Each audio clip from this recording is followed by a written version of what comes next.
Seorang mantan anggota militer Kuwait, Abdul Aziz Al-Tiki, berhasil membuat peta 3D yang memperlihatkan Mekah pada tahun 600 Masehi, era Rasulullah masih hidup. Di masa itu Mekah adalah sebuah wilayah yang terisolasi di tengah gurun pasir pegunungan tandus kawasan Hijaz.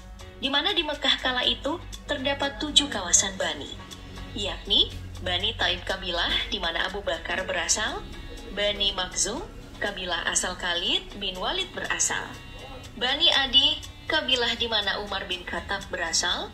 Ada juga wilayah kedua Bani Adi, Bani Syam, kabilah Utsman bin Affan berasal, Bani Hashim, kabilah di mana Rasulullah berasal, Bani Amir, dan area Ka'bah yang berada di tengah yang menjadi pusat kota. Ka'bah kala itu masih ditutupi kain berkualitas tinggi bernama kiswah yang bercorak dan berwarna beragam.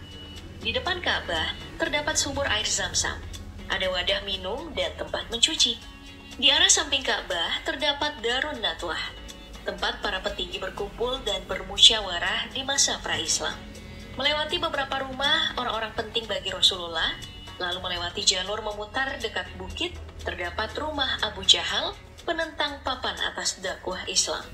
Di bagian utara dekat bukit kecil, terdapat rumah Siti Khadijah, istri pertama Rasulullah. Gua paling dekat dari Mekah adalah Gua Hira, tempat Rasulullah menyendiri yang biasa berangkat dari arah rumah Siti Khadijah. Bisa dilihat di peta ini, kota Mekah di masa itu masihlah sebuah wilayah kecil yang terpencil. Dan di video 3D tadi, Mekah hanya diisi kawasan rumah perumahan, di mana penghuninya adalah kerabat, musuh yang menjadi kawan dari Rasulullah. Semua bangunan tingginya sama rata, tidak satupun yang lebih tinggi dari Ka'bah, kecuali bukit dan pegunungan yang mengelilingi pemukiman. Di masa ketika Muhammad telah diangkat menjadi nabi dan rasul, Ka'bah diperbaiki dan begini penampakannya. Bagian sumur air Zam-Zam telah ditutupi dengan pembatas yang dimaksudkan untuk menjaganya dari hal-hal yang tidak diinginkan. Juga telah ada pagar yang mengelilingi Ka'bahnya pada tahun 700 Masehi, yang kemudian semakin bundar pada tahun 1200 Masehi. Tahun 1400 Masehi, penutup Ka'bah diperbaiki yang makin sempurna pada tahun 1500 Masehi.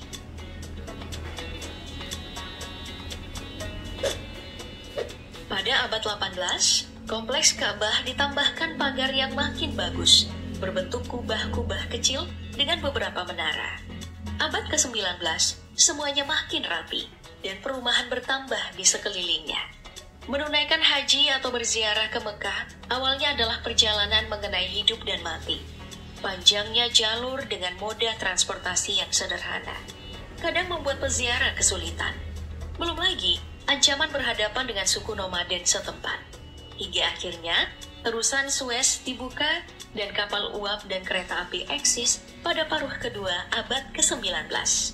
Perkembangan teknologi, transportasi, dan banyaknya dibuka jalur perjalanan, pendatang ke kota Mekah makin menjamur, membuat Mekah kian berbenah. Tahun 1910, pemukiman di sekitar Ka'bah makin padat saja. Kedatangan jemaah haji dari luar semenanjung Arab terhitung makin banyak pada tahun 1930, membuat Ka'bah makin ramai oleh orang-orang. Tiap tahun makin bertambah, membuat pemerintah Arab Saudi memutar otak untuk memudahkan para pengunjung dan jamaah. Dana didapatkan dari penerapan pajak untuk peziarah yang sebenarnya telah dipungut sejak tahun 900-an Masehi. Di masa kejayaan Ottoman, Kesultanan raksasa itu turut membangun beberapa pembangunan tempat inap peziarah yang semakin mempersempit lahan gurun pasirnya menjadi rumah-rumah yang berdempetan. Perjalanan peziarah Mekah ini pun meninggalkan jejak perdagangan yang unik. Tawaran jajanan, fasilitas inap, jasa angkutan, dan kebutuhan lainnya terus berinovasi. Dari tenan-tenan sederhana menjadi toko-toko serbaguna. Perputaran uang dari jejak peziarah ini membawa keuntungan tersendiri bagi Mekah dan Arab Saudi, membuat pemerintah semakin fokus pada pembangunan kota Mekah. Sebagai informasi, mobil pertama yang masuk ke Jazirah Arab itu adalah yang melintasi Mekah, dibawa oleh Syarif Aun Al-Rafiq, penguasa Mekah dari tahun 1882 hingga 1905. Ini menandakan bahwa Mekah adalah wilayah pertama yang berkembang di Jazirah Arab.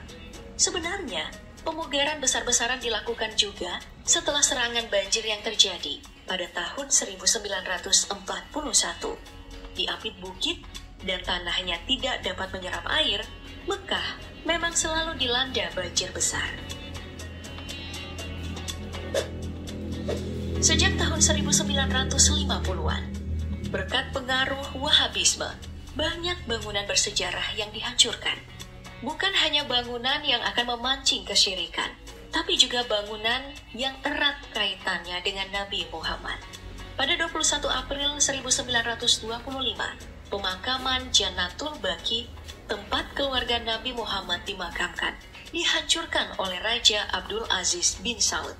Di situ terbaring Safiyah atau bibi Rasulullah, Ibrahim, putra baginda Nabi, putra Umar bin Khattab, dan ibu Ali bin Abi Thalib, Fatimah binti Asad. Dari laporan The Guardian, rumah Khadijah sendiri telah jadi toilet dan rumah tempat tinggal Nabi telah menjadi perpustakaan. Itu terjadi saat perluasan area Masjidil Haram dilakukan.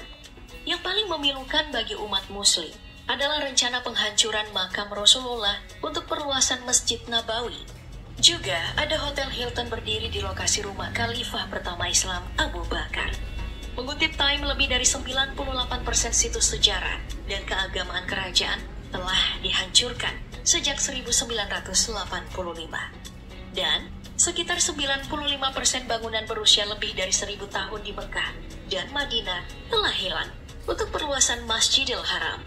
Demi tempat yang luas bagi peziarah dan calon haji yang jumlahnya makin ampun-ampunan. Bahkan, kunjungan paling besar tiap tahunnya adalah yang ada di Mekah, Madinah.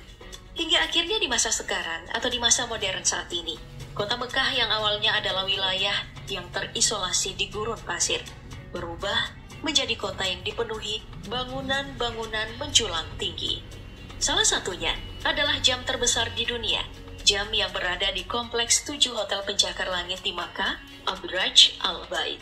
Jam bernama Makkah Royal Clock Tower ini dibangun di tahun 2012. Terletak pada ketinggian 600 meter di atas bangunan 120 lantai dan berdiameter 43 meter. Jauh lebih tinggi dari Ka'bah. Transformasinya cukup signifikan, dan itu belum seberapa dibandingkan dengan rencana pembangunan di masa mendatang. Seperti yang diketahui, Pangeran Muhammad bin Salman punya rancangan kota futuristik bernama Neom, yang direncanakan akan dihuni tahun 2024, dengan memindahkan pasir dan gunung demi pembangunannya, dan menghilangkan ruang hidup warga.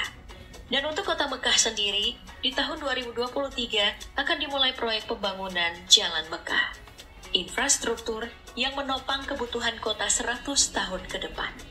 Ini bersanding dengan visi Saudi 2030 yang jadi fokus MBS. Proyek Jalan Mekah ini menghubungkan Jeddah Makkah Expressway langsung dengan Masjidil Haram. Dibangun di atas lahan seluas 1.250 juta meter persegi dan panjang 3,65 km dan lebar 320 meter.